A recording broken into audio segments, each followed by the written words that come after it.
This is Dan Nash with Backpackers Review. And whether or not you're out hiking or backpacking or spending any time in the outdoors, it's only a matter of time before you're going to have to cross a stream, a creek, or a river.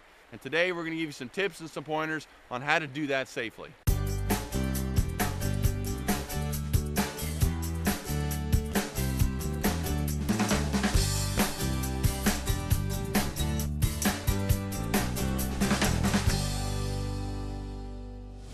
Okay, so you've hiked along and you've come across to a stream. The first thing you want to do is, when you're figuring out how to cross, is where are you going to be able to do that safely? Well, the first thing you want to do is you want to look at the stream and you want to try to figure out where the water's not running as quickly and where it's not, obviously not as deep. The deeper it is, especially if it's faster, it's going to be much harder for you to cross.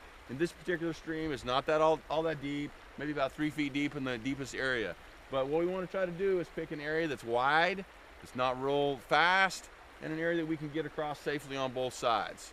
The second thing we want to do is you want to unsnap your sternum strap and your hip belt on your backpack. What this will do is that, let's say worst case scenario, you happen to lose your balance and fall in a stream. You're not going to have this big heavy backpack on you that's going to be dragging you. You can just simply roll right out of it while you're in the water. You won't have to worry about it dragging you around. When we're getting ready to cross our creek, if it's really deep and really fast, you want to go across in groups. How you do that is you just make a little circle, 3 or 4 people, you're all hanging on to each other's hands, you can work your way across, and you're able to help each other in case somebody slips or they're starting to lose their balance a little bit.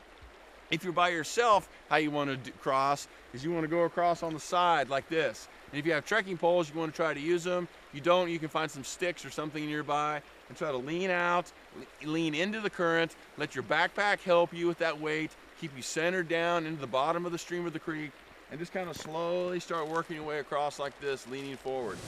Okay, so what we've done here is John has taken off his boots, he's rolled up his pants. It's not deep enough that he actually has to take his pants off to keep them from getting wet, but if he needed to, he would have done that. He's tied his boots on his pack, and he's slowly working his way across sideways so he doesn't slip on the slick rock, and he's leaning forward, letting his backpack help him with the weight, and he's using some sticks that he found on the shore to lean forward and work his way across.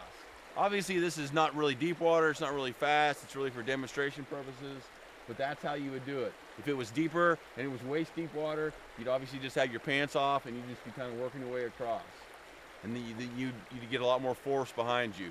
Now that he's across to the other side, he'll walk back across, just showing you another way to get across on a stream like this when it's not very deep, it's not very fast. You can pretty much just walk across, again, using your trekking poles to help you with balance. There's going to be slick rocks out there, moss growing around, and he's just slowly working his way across in his water shoes. Even though it's cold, he's making his way across. So there's ways to get across streams, even when it's cold, even when they're deep. Just want to make sure you be careful. Getting stuck in the water and in creeks, it can be dangerous. So if you have the right ideas, you have the right techniques, you'll be just fine.